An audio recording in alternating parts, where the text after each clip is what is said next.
Hello, dear friends. I'm pre-recording my talk on Pirkei Avot, chapter 2, and this is Mishnah 6. In some it comes out to 7. And it's also from the sayings of Hillel. And as I mentioned at one point, that these seem to be extra sayings of Hillel that were put in order to fill the gap between Rabban Gamliel, the son of Rabbi Yehuda Nasi, and the sayings of Rabbi Yochanan ben Zakkai, the student of Hillel. Since we had Hillel already in chapter 1, and this is Hillel placed in chapter 2 as well. Now, there are a lot of unusual things about this Mishnah in Mishnah 6. Number one, that it's half in Aramaic. Now, we had in chapter 1 also some Aramaic, also in the name of Hillel. Nigid Shma Avad Shmei, Udulo Yosif Mosif. Now, it's not, I guess, unusual to have Aramaic in the name of Hillel because Hillel was a Babylonian. As far as we know, he was born in Bavel and then went to Eretz Yisrael to study with Shmaya and Naftalion. And but it's unusual to find a Mishnah which is in Aramaic. That's interesting. So, and it starts off in Hebrew. It says, Afhu ra'a gulgolat achat shetzafa al pnei hamayim. Even he saw a skull that was floating on the water. Amar la, and he turned to it and said, Al dateft atfuch v'sof mitafayich yitufun. What does that mean? The way it's normally translated is what you did was done to you, and what they did to you is going to happen to them too.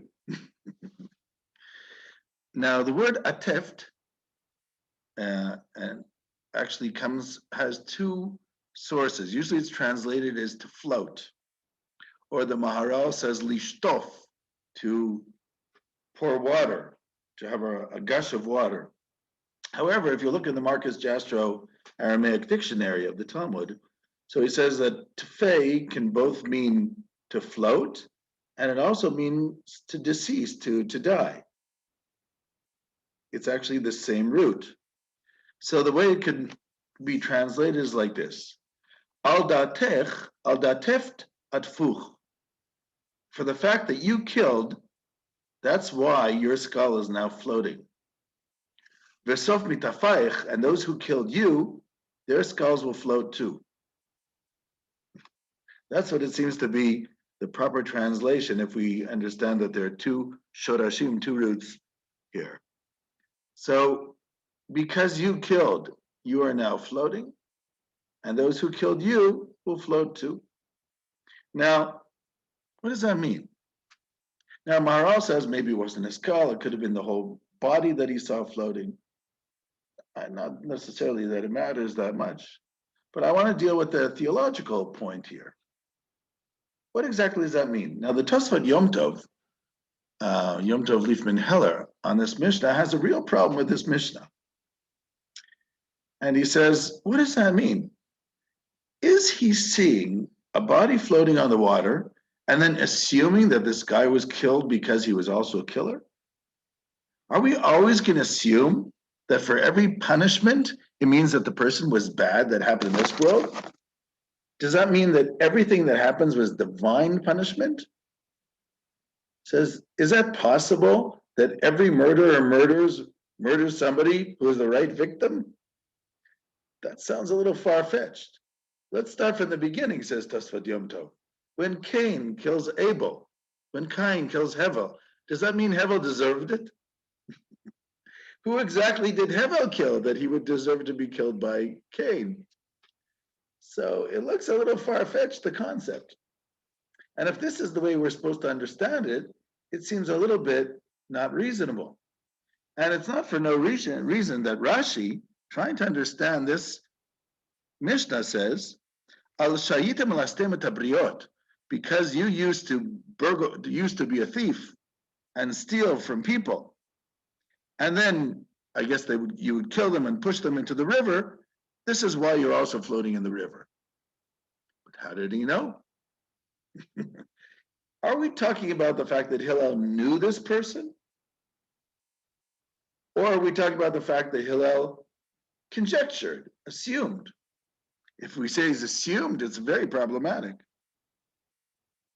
And then Rashi continues, those who made you float, they're going to die the same way.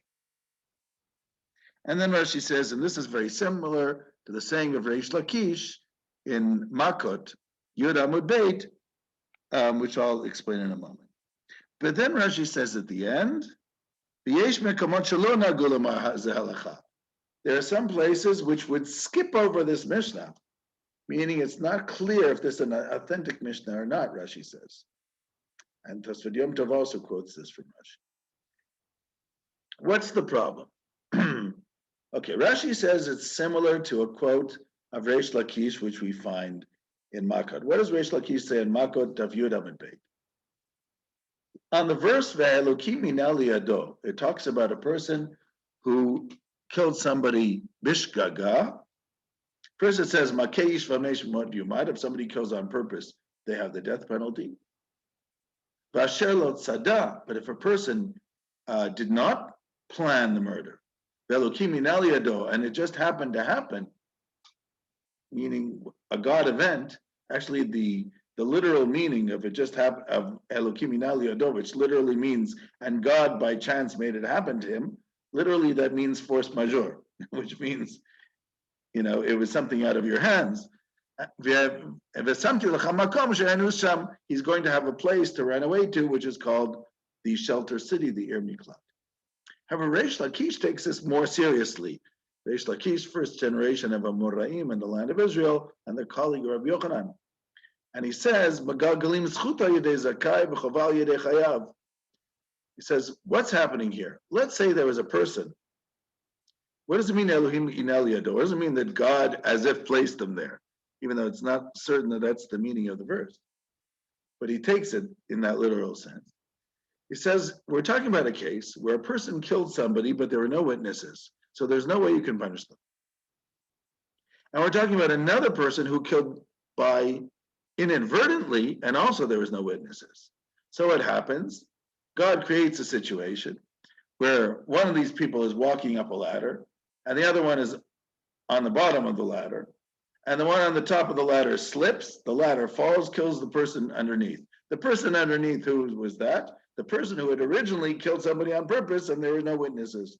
The person who fell down the ladder and the ladder killed, who's killing inadvertently, that's a person who killed originally inadvertently, and now it's happening before witnesses, so they will have to go to a Ir Miklat.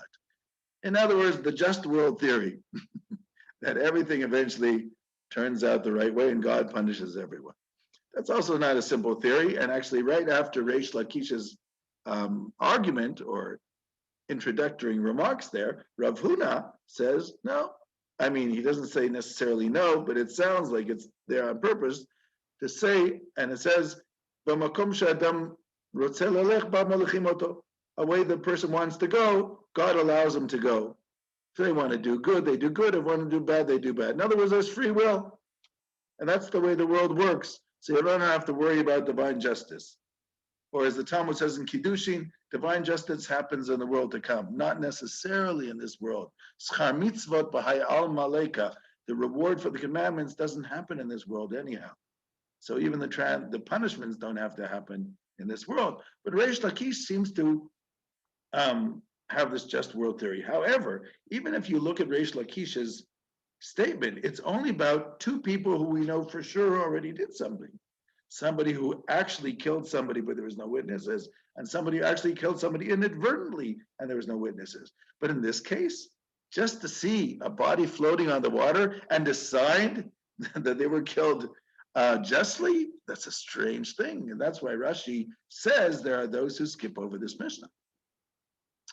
On the other hand, if we're going to assume that Hillel recognized this person, which is possible, then it makes a little bit more sense. And then you can say that his saying really means what we would say as a reasonable statement. And this is, by the way, the position of the Tosfot Yom Tov, that this is not a theological statement, right? It's a Tosfot Yom Tov, but it's more a reasonable statement. And what's the reasonable statement? that violence breeds violence. In other words, Hillel's walking by the riverside and he sees this body floating in the water and he recognizes that it's a no-gooder. Somehow he knew the name, you see the, I don't know, picture in the newspaper. I don't know if they had newspapers at the time, probably not. But anyhow, this is the idea. So, and basically his statement is violence breeds violence, which breeds violence again. And that's just a truism. When you get involved in communities where violence is part of the community, it breeds violence, which breeds violence. So as a truism, it's true. So if we don't look at it at the moment as a theological statement, but just as a sociological statement about human beings, yes, violence breeds violence. And then Tosfot Yontif points out, it makes a good connection between what he said before, when he was saying, Ein bo yirei chet, that an ignoramus cannot be somebody who can keep away from sin, and what he says after, marbe basar, marbe rima, marbe nechasim, marbe daga. If you have a lot of wealth, it creates a lot of worry. These are just like logical statements. So here too, violence breeds violence. That's the way the Tosfot Yontif seems to understand this mission. I think it's a very reasonable comment on the mission. We could still ask the question of what about from a theological point of view? And even Reish Lakish's statement in Makot, which is a difficult theological point of view. Well, since we believe that human free will is the basis of the reason why God put us into this universe in the first place, as Rambam writes, both in the Yesodei HaTorah and also in his letter to Ovadia Hager, Ovadia the proselyte, that free will is the basic foundation upon which everything stands. Because if there is no free will, there's no point for the Torah. And if there's no point for free will in the Torah, there's no point to create human beings in the first place. What is the point of God creating robots? So basically, of course, if there's free will, it's going to be a problem. It means that this world is going to have good and evil. Because as we know, the word tzibur in Hebrew is an acronym, tzadikim, beinonim, tzadikim, righteous, beinonim, people in the middle, and reshaim, and also evil. It's interesting, the Moshe Chaim Lutzato, the Ramchal, writes in his Dat Funot that theoretically there should be a sort of equilibrium in society between the righteous and the wicked. There always are righteous, there always are wicked. And therefore, since often the evil prosper and sometimes the righteous suffer, it's like a pendulum. It swings one way, swings the other. So Ramchal says, I don't understand. I'm paraphrasing. How can there ever be redemption of this world if it's always in an equilibrium? How's it going to happen?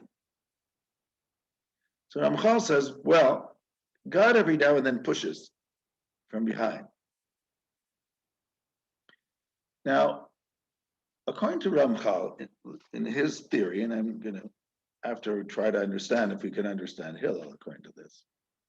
According to Ramchal, is there a just world theory? He says, I would say, sort of. This is his theory. He says the world works by the just world theory in general, but for every rule, there's an exception to the rule. It says, you see, yes, in general, God wants righteous people to succeed and wants the wicked people to be paid either in this world or in the next. And violence does breed violence. But every now and then, because God has to push the world ahead, sometimes he has to take over, he has to override the just world theory and break the rules in order to override the system and push the system ahead. Because if everything is going to be according to the balance, we know that the world's never going to get ahead, because they're always going to be evil and they're always going to be righteous, and the pendulum swings back and forth. So when God overrides the system, things can happen that are out of balance. It says, and that's why every now and then the world is out of balance. That's when things are being pushed ahead.